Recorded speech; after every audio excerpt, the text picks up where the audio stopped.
Assalamualaikum warahmatullahi wabarakatuh. Alhamdulillahirrahmanirrahim. Hamdan syukran lillah nahmaduhu wa nasta'inuhu wa nastaghfiruhu wa na'udzubillahi min syururi anfusina may yahdihillahu fala mudhilla lahu. Oke. Yang saya hormati dosen pengampu mata kuliah algoritma dan pemrograman, yaitu Ibu Yeni Patman, yang semoga selalu diberikan kesehatan dan keberkahan dalam hidupnya. Amin. Oke, video ini dibuat dalam rangka menyelesaikan tugas algoritma pemrograman, yaitu membuat video penjelasan mengenai program codingan dengan durasi minimal 10 menit dan maksimal 30 menit. Oke, mungkin kita mulai saja ya.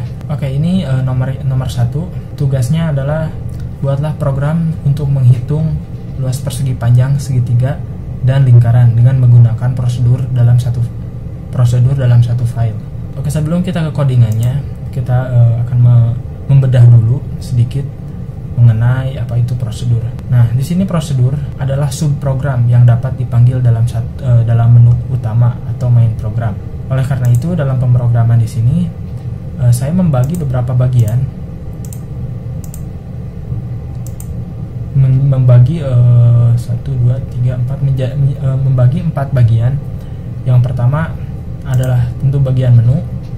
Bagian menu ini menjadi header pertama yang akan muncul dari pemrograman yang dari pemrograman tugas nomor 1 ini. Mungkin kita coba terlebih dahulu ya codingannya. Nah, untuk pertama kalinya akan muncul seperti ini. Dan di sini ada bagian menu pilihan yang tadi dimaksud dengan prosedur tersebut. Nah, di sini menjadi ada beberapa pilihan antara memilih persegi panjang, segitiga, lingkaran, atau nomor 4 exit. Lalu di bawahnya ada tulisan masukkan pilihan Anda. Artinya di sini Anda atau user diperintahkan untuk memasukkan salah satu pilihan dari program persegi panjang, segitiga, lingkaran, atau exit tersebut. Nah, jikalau kita memilih nomor 1, nah, maka akan masuk ke dev atau bagian nomor 1. Dev atau bagian atau kelompok nomor 1. Nah, dalam pemrograman nomor 1 ini disebutkan bahwasanya ini adalah menghitung luas persegi panjang. Begitupun outputnya di sini juga tertulis hal yang sama, menghitung luas persegi panjang. Nah, jika kita melihat rumus untuk menghitung luas persegi panjang, yaitu ada panjang kali lebar. Nah, di sini pun diperintahkan untuk memasukkan nilai panjang dan nilai lebar. Pertama, jika kita memasukkan nilai panjang dengan angka random saja, mungkin 20, dan lebarnya adalah 30. Nah, luas persegi panjangnya adalah 600. Bagaimana cara perhitungannya? Di sini pertama membuat sebuah variabel yang diharuskan menginputkan sebuah nilai panjang dan variabel yang lain untuk menginputkan nilai lebar. Nah, setelah memasukkan panjang dan lebar, maka selanjutnya ada variabel luas. Di dalam luas ini ada variabel panjang dikali variabel lebar. Berapapun isinya yang dimasukkan ke nilai panjang akan terinput pada variabel panjang. Begitupun juga angka yang diinput pada variabel lebar. Nah, maka akan keluar luas persegi panjang adalah hasil daripada panjang dikali lebar, maka akan keluar 600 jikalau angka yang dimasukkannya 20 dan 30. Begitupun jika angka yang lain yang dimasukkan. Setelah itu akan muncul sebuah pertanyaan kembali, ingin mencari luas lain. Nah, di sini ada dimaksudkan untuk masuk ke menu pilihan lagi. Jika kita menuliskan tidak, maka akan keluar. Namun jika kita memasukkan angka, maka akan keluar menu pilihan lain. Nah, itu untuk bagian yang luas persegi panjang. Begitupun luas segitiga dan luas lingkaran. Jika kita random ke angka nomor 3 langsung, di luas lingkaran, perintah pertama yang diharuskan adalah memasukkan jari-jari. Secara kita ketahui bahwasanya untuk menghitung luas lingkaran, yaitu rumusnya adalah VR kuadrat, atau bisa ditulis dengan 3,14 untuk V-nya dan R-nya, yaitu jari-jari dikali jari-jari. Nah, di sini jika kita memasukkan jari-jari dengan angka berapapun itu, misal angka 3, maka akan keluar luas lingkarannya adalah 28,25999 dan seterusnya. Nah, bagaimana codingannya? Di dalam sini juga seperti halnya codingan di luas persegi panjang, tidak jauh berbeda, namun di sini yang membedakan adalah rumusnya gitu. Nah, begitupun jika setelah menyelesaikan bagian tersebut, ada pilihan lagi, ingin mencari luas lain atau tidak, ya atau tidak. Nah, jika ya, maka akan masuk ke menu pilihan lagi, dan kita akan memulai lagi program, dan kita akan disuruh memasukkan angka dari 1 sampai 4 lagi. Begitupun seterusnya. Nah, kita akan mencoba rumus nomor 2, yaitu segitiga. Tadi kan sudah kita mencoba persegi panjang, lingkaran. Sekarang kita akan mencoba rumus segitiga. Di sini yang dimasukkan adalah alas. Kenapa alas? Karena berdasarkan rumus segitiga, yaitu setengah alas kali tinggi dibagi alas kali tinggi bagi 2, atau setengah alas kali tinggi, sama saja. Nah, jika kita memasukkan alasnya, taruhlah 5, masukkan tingginya 3 misal, maka keluar luas segitiganya adalah 7,5 gitu. Itu untuk nomor 1. Jadi di nomor 1 itu yang pertama ada menu pilihan. Jika kita masuk ke memasukkan pilihan pertama, maka akan masuk ke dalam hitungan luas persegi panjang. Jika kita memasukkan angka 2, kita akan masuk ke hitungan luas segitiga, dan begitupun jika kita memasukkan angka 3, kita akan masuk ke hitungan luas lingkaran. Nah, itu untuk nomor 1. Kita lanjut, kita ke nomor 2. Nah, di sini nomor 2 kita CLS dulu. Kita coba terlebih dahulu kodenya ya. Nah, seperti biasa, di pertama-tama ada perkenalan, nama, NIM, sama kelas. Selanjutnya adalah nilai N. Kenapa nilai N? Kita cek terlebih dahulu ya ininya. Nah, buatlah program dengan tampilan akhir seperti di bawah ini. Untuk masukkan N sama dengan 5, tampilkan susunan angka sebagai berikut. Nah, jika kita memasukkan angka 5, maka akan keluar angka yang sesuai dengan apa yang ada di dalam soal. Nah, jika kita menggunakan angka yang lain, kita coba terlebih dahulu. Angkanya 9, nah maka akan keluar angka seperti halnya memasukkan angka 5, namun jumlahnya ada 9. Nah, bagaimana cara mengetahui atau bagaimana hitung-hitungannya? Oke, kita CLS dulu. Kita taruh 7 misal.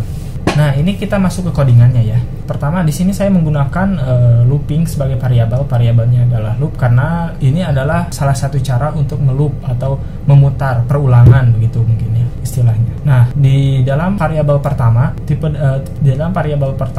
datanya adalah integer dengan nama looping, ataupun apapun itu di sini bisa dirubah lagi nama variabelnya. Di dalam variabel looping ini ada input untuk memasukkan nilai N. Nilai N ini akan menjadi patokan berapa kali kita melakukan looping, berapa kali kita melakukan perulangan.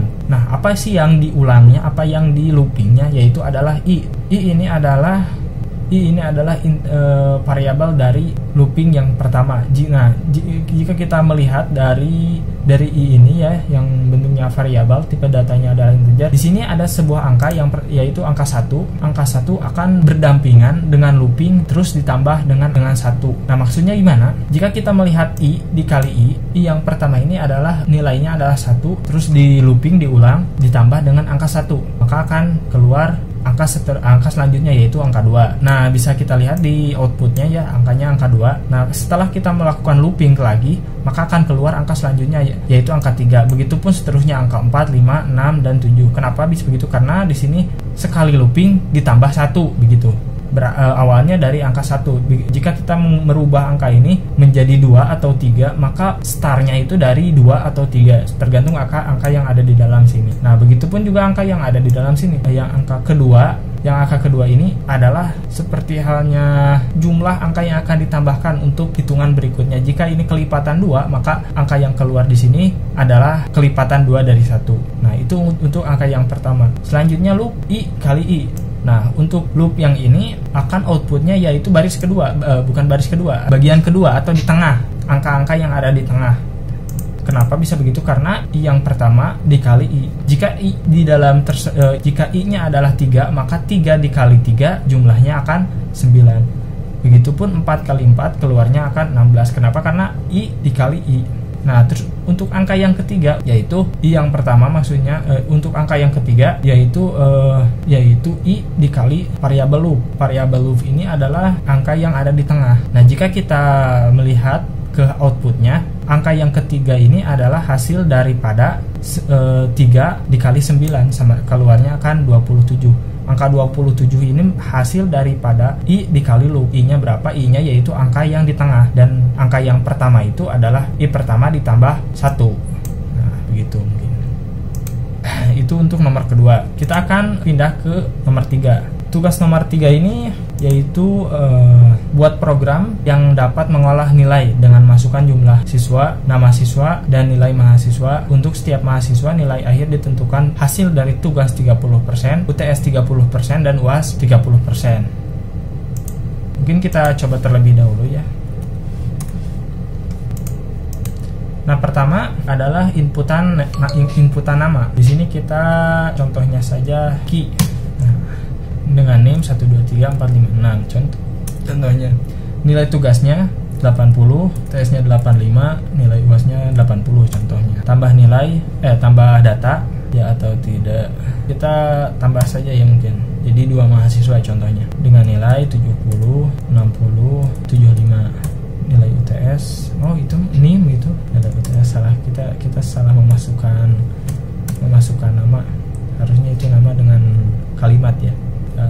Tidak, oh benar, masih bisa ya, tidak error. Kenapa? Karena tipe datanya tidak paten harus nama, melainkan juga boleh menggunakan sebuah angka. Maka ini adalah hasilnya dari 2 mahasiswa. Kita akan mencoba membedah ininya, codingannya. Oke.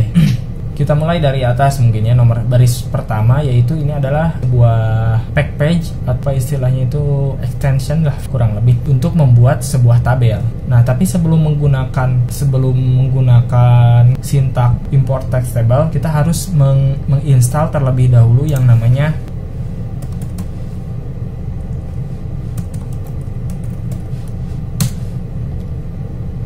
terlebih dahulu kita harus menginstal yang namanya pip. Di sini saya mengecek pip versinya, yaitu yang saya gunakan adalah versi 21.2. Nah, jika tidak menginstal extension pip ini, kita tidak bisa membuat sebuah tabel seperti yang saya buat tadi. Nah, jadi kegunaannya baris pertama dan kedua itu yaitu untuk membuat sebuah tabel. Nah, di bawahnya yaitu semuanya adalah variabel yang akan kita gunakan untuk hitungan selanjutnya. Oke.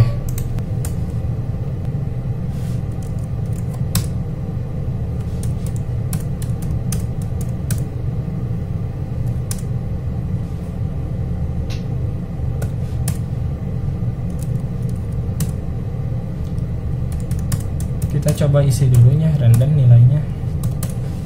Nah, kita cek outputnya, yaitu seperti kurang lebih seperti ini ya hasilnya. Nah, pertama adalah perintah untuk menginput nama mahasiswa atau nama siswa yang akan kita olah data nilainya. NIM, nama, NIM, nilai tugas, nilai UTS, nilai UAS, dan yang terakhir adalah tambah data. Ini adalah pilihan untuk menambah jumlah untuk menambah mahasiswa yang nilainya akan kita olah, atau tidak untuk menambah atau tidak akan menambah ya. Setelah nilai di input, nilai nama, NIM, nilai tugas, nilai UTS, dan nilai UAS. Selanjutnya angka-angka tersebut sementara akan disimpan di append, atau yang biasa atau dulu kita mengenalnya itu array, yaitu penyimpanan sementara data yang disimpan untuk sementara yang nanti selanjutnya akan kita olah. Selanjutnya adalah pengkondisian loop for n in range. Nah, jika jawabannya tidak, ini adalah pada pilihan ya atau tidak, yaitu pilihan untuk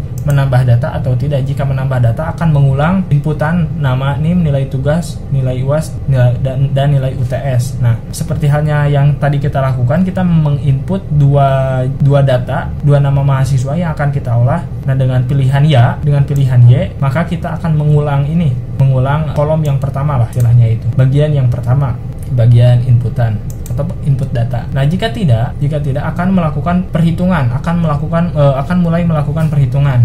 Perhitungannya yaitu seperti halnya yang kita ketahui tadi, nilai akhir sama dengan 30% nilai tugas, 30% nilai UTS, 40% nilai UAS. Nah, di sini nilai tugas adalah sebuah variabel dengan tipe datanya yaitu float. Selanjutnya ada tugas dengan variabel n. Nilai tugas dikali 30 dibagi 100, maka akan keluar angka 3% dari total nilai yang dimiliki mahasiswa tersebut.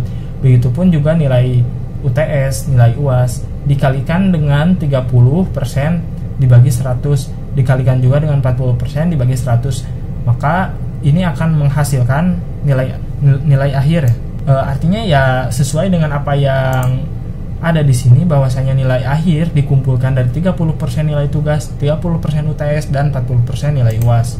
Maka akan keluar nilai akhirnya. Di sini mahasiswa pertama Ki mendapatkan nilai 79,5 dan I mendapatkan 85,100. Di sini ada juga ditampilkan secara rinci nilai yang dimasukkan, pertama mulai tugas, UTS, dan UAS. Jadi tidak memasukkan nama, tidak memasukkan nilai, keluar nilai akhir, tapi di sini juga ada rincian per tugas, UTS, dan UAS-nya, per nilainya gitu. Selanjutnya kita akan sedikit membahas mengenai tabel.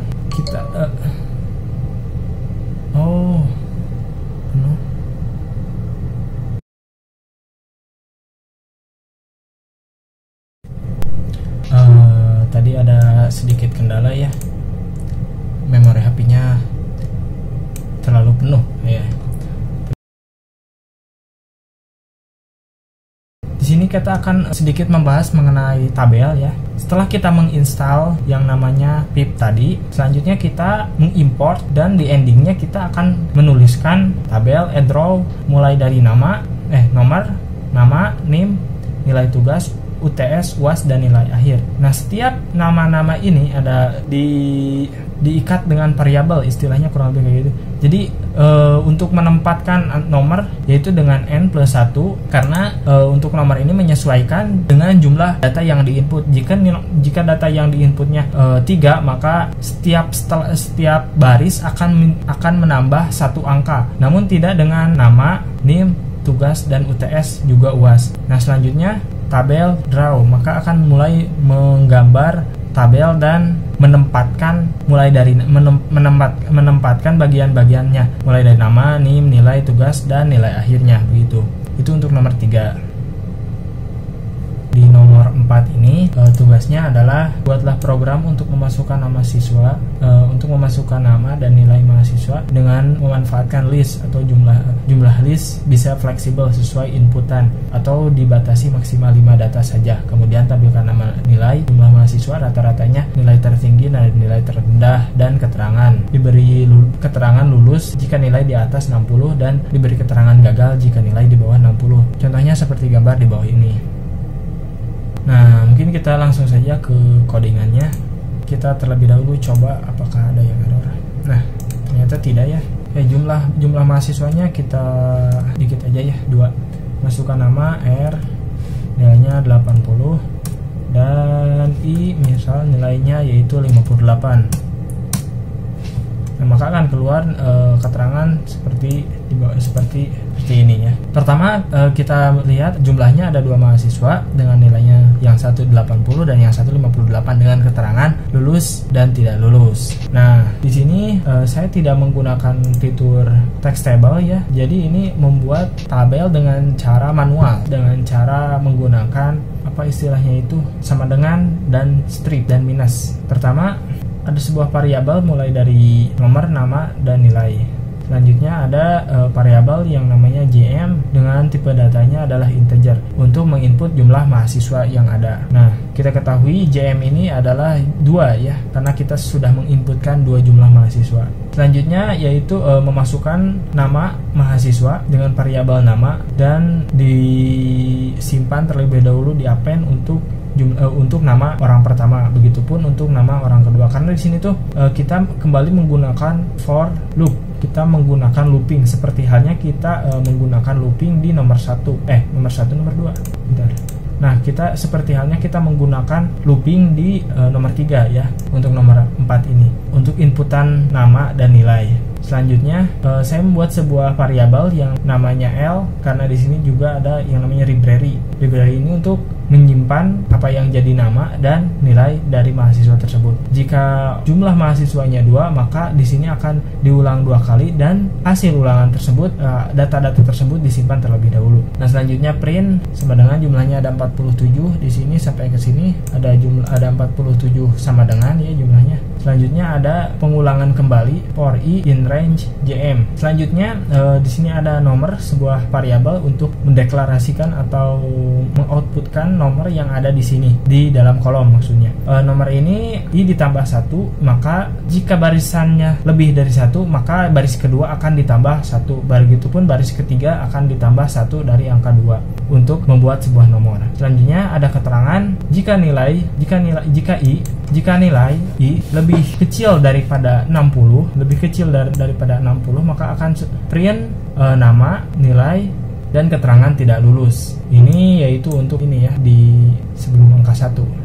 Apa itu namanya? Yang ada di atas enter, shift atas enter. Nah, selanjutnya ada nomor, nama, dan nilai, juga keterangan tidak lulus. Selanjutnya ada else, jika tidak 60 maka akan keluar keterangan yang sama, namun di sini ada keterangan untuk lulus karena nilainya di atas 60. Selanjutnya print sama dengan dikali 47 kali ya untuk baris bawah. Di bawahnya ada keterangan jumlah mahasiswa. Jumlah mahasiswanya ada 2. Jumlah mahasiswa ini diambil dari JM, inputan di atas ya, ini JM jumlah mahasiswa. Terus ada juga nilai rata-rata, rata-rata nilai ini diambil dari sum, jumlahkan nilai dibagi len nilai. Len nilai itu adalah sebuah input secara ke bawah, atau dari sini nilai 80 dan 50. Juga kalau nilainya ada, indeksnya ada banyak, seperti halnya di bawah ada 70, ada 60, tergantung jumlah mahasiswanya, maka di sini len ini akan mengisi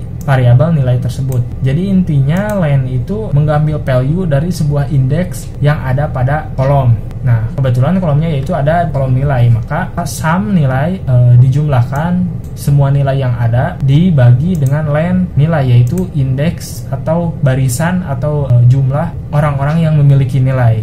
Di sini kebetulan nilainya cuma ada 2, jadi sum dibagi sama dengan 2 kalau kita bedah dalam variabel tersebut. Nah, maka akan keluar nilai rata-ratanya. Selanjutnya ada nilai tertinggi. Nilai tertinggi ini diambil dari library yang ada di atas. Nah, variabel L, library. Nah, begitupun nilainya dengan sintak max yaitu next nilai, maka akan keluar nilai tertingginya. Dan untuk library-nya yaitu library untuk menyimpan nama orang yang nilainya tinggi dan nama orang yang nilainya paling rendah. Selanjutnya ada keterangan jumlah lulus dan jumlah tidak lulus. Jumlah lulus dan jumlah tidak lulus ini diambil dari len sama dengan, len itu seperti yang tadi saya jelaskan, yaitu jumlah atau jumlah orang secara vertikal dalam kolom, seperti halnya tadi kita mengambil jumlah orang yang memiliki nilai. Di sini ada seperti jumlah mahasiswa yang memiliki nilai, dan di sini kita mengambil untuk dari keterangan jumlah yang lulus, jumlah yang tidak lulus,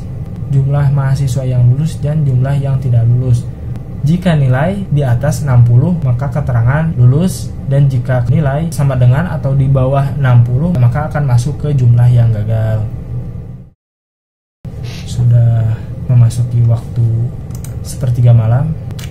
Mungkin karena itu saja yang bisa saya sampaikan. Mohon maaf karena banyak sekali kekurangan dari penyampaian saya, mungkin dengan bahasa yang sangat rumit untuk dimengerti, bukan karena bahasanya terlalu bagus, tapi karena ketidakmampuan saya untuk menjelaskan materi yang saya miliki. Gitu mungkin. Itu saja yang bisa saya sampaikan. Mohon maaf bila ada banyak kekurangan. Wabillahi taufiq wal hidayah. Wassalamualaikum warahmatullahi wabarakatuh.